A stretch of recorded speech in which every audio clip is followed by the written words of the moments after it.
کاکا جوړې بخیر یې والله شکر دی چې خدای فضل دی ته چیرې به په دې حال کې راخوسی سوی بېره تا څه کوې ته با منظر یې کوي وله آرام دغه دې پارک کې ناست څنګه یې زه خو ښه یم ملالیه زه بیا چې یم بیا یم خرابات یم د ناموس سړی یم او بل په ځان یم خورم په انډیوال یم خورم په ملګري یم خورم یقین دې اوسه دغه دلته اوس دغه را سره راغلي وو انډیوالان را سره راغلي دغه مې د غوت دلته داسې خرابات وشو ذاتي کرار سره خرابوي ولې داسې نو پوه شوې دا شیان ذاتي کرار دغه کاغذان مغزان دا په ما نه دي وروره زه دغه یې په انډیوالانو وخورم مالدانۍ دا پرېږده ذاتي دا ما دغه کار نه ده چې زه بیا ټولوم ولې زه کاغذانو ولته ته ښکاري وګوه یقین دې وسه صحیح ده خو دلته ښار دی ګوره دلته رقم نو خلک راځي لالیه دای درته وایم چې خیر وکاکا دا دې ولې دلته غورځار کړو دا ښار خو دغه به مې چېرته غورځول ولې زه دې کاغذانو ولته ته ښکارېږم دا خو زموږ کار زموږ کور خپل کار پاک ونه ساتو خپل کور پاک نه ساتلی دا خو د وطن په موږ باندې حق ده دغه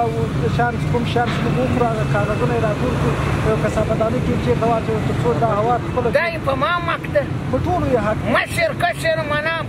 معلوم نه ده نه په ټولو باندې یې حق ده که زوړ ده که سپین ږیری ده که ځوان ده خو بیا دې دلته خرڅوي نه بیا دې بند کړو دلته خوراک بند خرڅلاو کومه مشکل نه ده ولې خلک باید خپل مسؤلیت وپېژني صحیح ده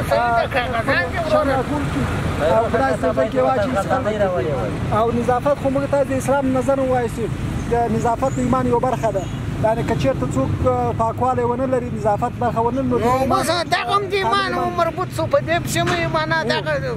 بالکل دا د ایمان یوه برخه ده باید د خپل محیط چاپېریال پاک وساتو چې دا خبرې دې راته وکړلې که نه ته معلم یې که دغسې یو تعلیم یافته کس یم د دې وطن وایه ولا تعلیم ښه خبره ده وایي یقین دې اوسه و په دې شیانو باندې ولا نو ته وایه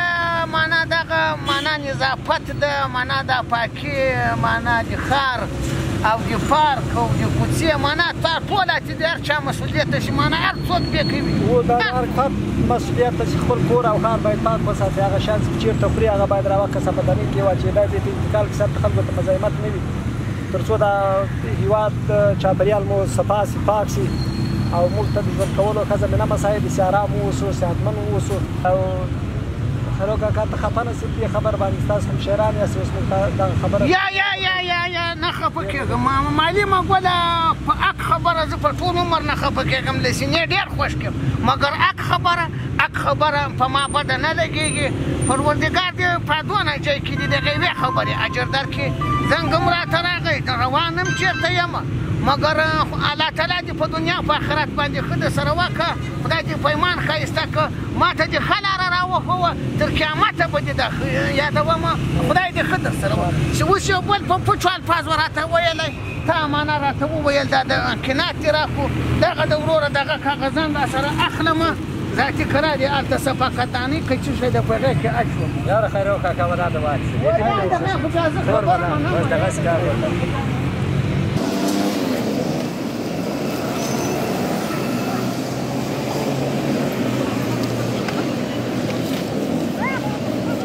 او دا یا حقیقت خبر راته وکړه دا نو چې زه پاک نه کړم زه یم غورځار کړم بل یم غورځار کړه بل یم غورځار کړه نو دا به ذاتي بیا ښه نو خو ښه پاک سوتره ځای ده د ناستې ځای یم نه لارو د ولاړې ځای یم نه لارو یو شوره یو چمن یو ښه یم نه لارو اوس نو چې جوړ کړو ذاتي قرار نو ساتنه ښه بیا د موږ تاسې رښتیا معنا د عامو خلکو معنا حق و ذاتي ولا دا خو چې بل څوک ووینم یقین دې اوس ورته م وایم دلته ګوره دا